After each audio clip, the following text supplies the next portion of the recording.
back! Hey guys! Welcome to Geek Up, and let's talk a little bit about Alabasta today. So without no further ado, let's start.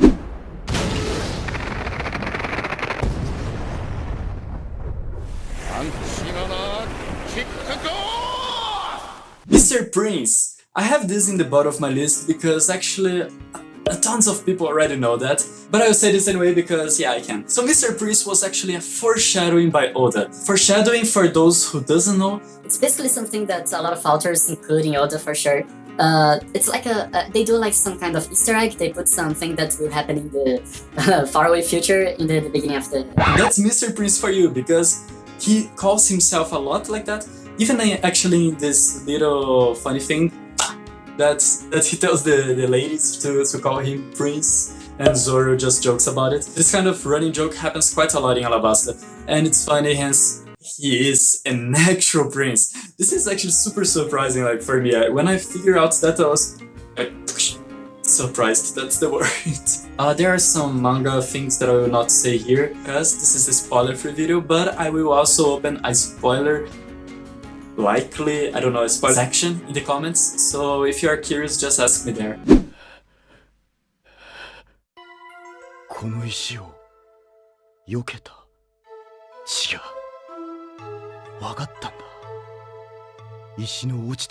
So moving on for the item 2 in this list, it's basically about Zoro this time. Yeah, Zoro used to know Haki ever since he was a child. I couldn't actually realize that before I read this last time, 2 weeks ago, this whole arc, and I was, man, this is actually Haki. Like the breath of all things that he does. You know that his sensei, Kojiro, I don't actually remember the name, but yeah, his sensei told him like something about cutting through everything and cutting through nothing. That's what he used to defeat Mr. One.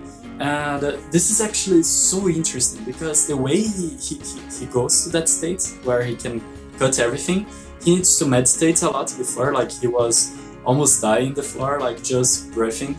And it's the same principles of Haki. Really taught Luffy something about that too. You know, all of this, it's actually like, for me, awesome. It's amazing how Oda prepared all those little things since the beginning. We didn't even have a clue what Haki would be one day.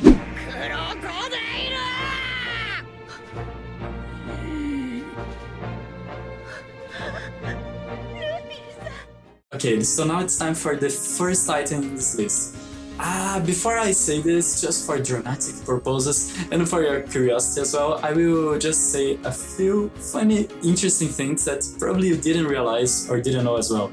First, Kami, you know, the mermaid with Hachi and the little starfish that I don't have a clue what the name of that thing is. They were introduced in the cover pages of these chapters, only in the manga though. Second thing that I just realized now, the last time I saw, is that Bankurei, actually he was, you know, Mr. 3, the Okama guy, he actually was captured to Impel Down in the end of the season. I didn't know he was captured in that moment. I was so sad because I really like him, and that scene is just so beautiful, you know, he's saying about the power of the friendship and just going there and trying to defeat the Marines by himself. So sad, poor guy, like he really got captured in that moment. Wow. And the last curiosity was actually that most of the running jokes we have in One Piece, they started in Alabasta. For example, Zoro and Sanji fighting all the time. This started, I think, in the Giant Island. Oh, and about Zoro also being getting lost all the time. This started as well in Alabasta Arc. I think this is pretty interesting. I thought it was since the beginning there.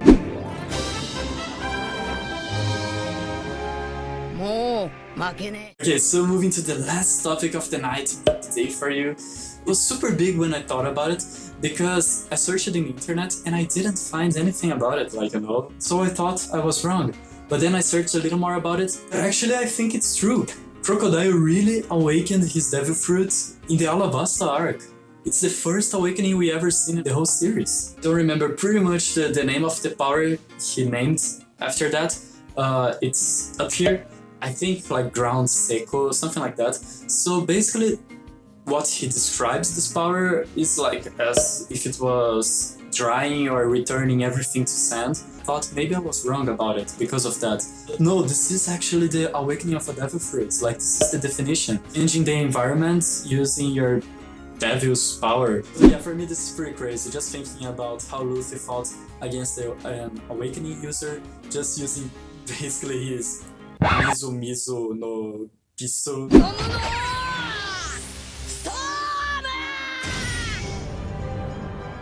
Wow, yeah, awesome. If you like this kind of video, please leave a like. As I told you in the beginning, it's super important because this channel is small and I want this video to show up to everyone.